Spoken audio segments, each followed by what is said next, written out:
हजीरा के अंदर, बाग के अंदर, टैंक के अंदर भी धरने दिए गए। बाद में हमारे 21 जून को किला के अंदर भी धरना दिया गया।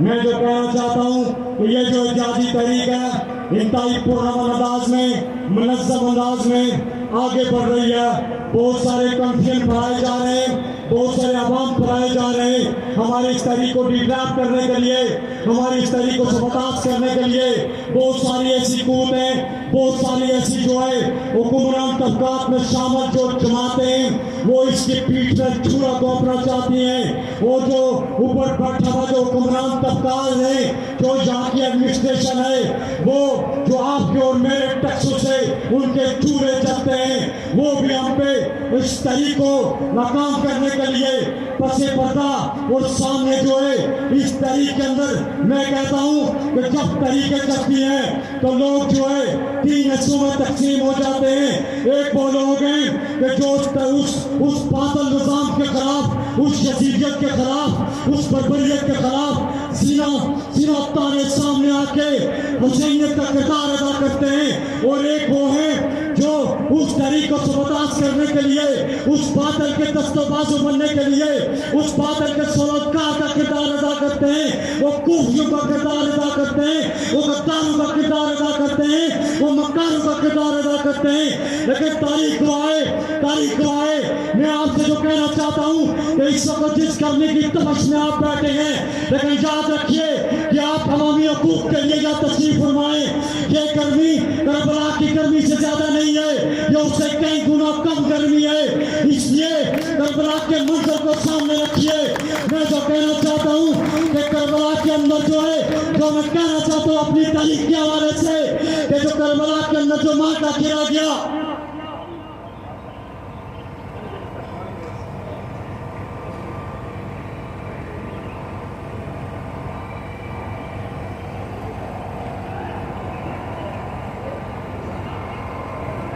करबला के अंदर जो मार्का हुआ, उसमें जो है उस मौके पे जो साथियों का हमरा नवाज़ा रसूल सल्लल्लाहु अलैहि वसल्लम हज़रत इमाम हुसैन जो उसकी क़यादत कर रहे थे, चंद साथियों के हमरा एक बहुत बड़ी फौज जो जिसका सिपह सलार शिमर था, जिसका सरबराह यजीद था, जो उसकी कमान कर रहा था, वो सारे कई हजारों की तादाद में जो फौज हुए उनके सामने नम्रत आजमा थी।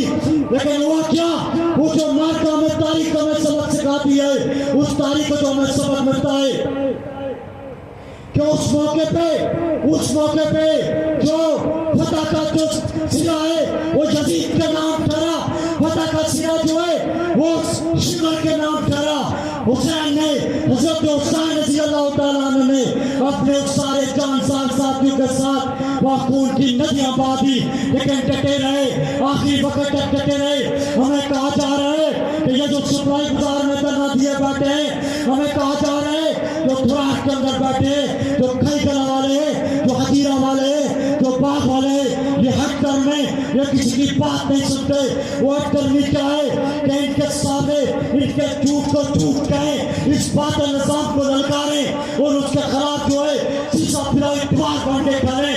ये अटर्मी है, इसको अटर्मी कहा जा रहा है। तो फिर मुझे बताओ, क्या हज़रत इमाम हुसैन के मानने वालों हुसैन की अटर्मी को कहाँ छोड़ोगे?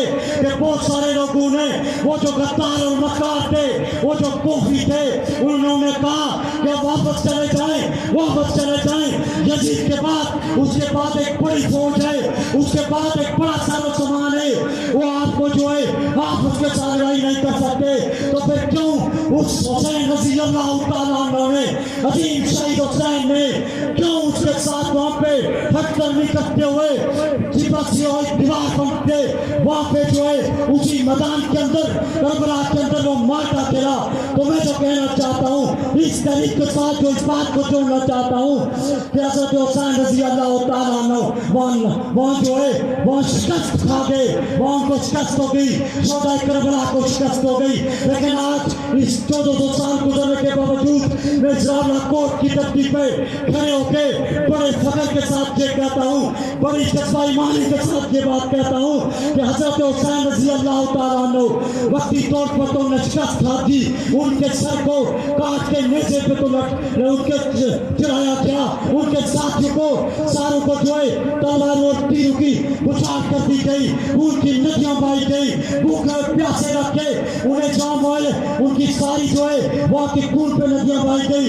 लेकिन आज हमें तारीख ये बताती है कि वो जो जिसको फतेहगाह कहा जाता था, वो जो शदीद और सिमर था, वो जो पातल कुव्वतें थी, वो जो इस्लाम के नाम पर पातल कुव्वतें थी, हमें तारीख ये बताती है कि वो कामयाब नहीं हुए। फतह तो याद तो हो गए लेकिन कामयाब नहीं हुए। कामयाबी का सिरा ताज क़यामत जो है वो हज़रत इमाम हुसैन के नाम किया, कामयाबी का सिरा जो है शुहदाए करबला के नाम किया। मैं जो कहना चाहता हूँ आपसे कि आप भी हज़रत इमाम हुसैन के मानने वाले हैं। हमें जो मैं बात आपसे कहना चाहता हूँ वो यही है कि हम अवामी हकूक़ के लिए सामने आए, हम एक नए अंदाज में सामने आए। माजी के अंदर यहाँ तरीके चली, आपने भी देखा बहुत सारी तरीकों को किसी मुफ्ती वाला जात से उन्हें जो है तसादम की तरफ ले जाया गया। उस तसादम का नतीजा ये हुआ कि हमारे अपने लोगों को नुकसान उठाना पड़ा। अगर आप मजीद हमारी वीडियोस देखना चाहते हैं तो एजेके एक्सक्लूसिव डिजिटल को फॉलो और लाइक करें।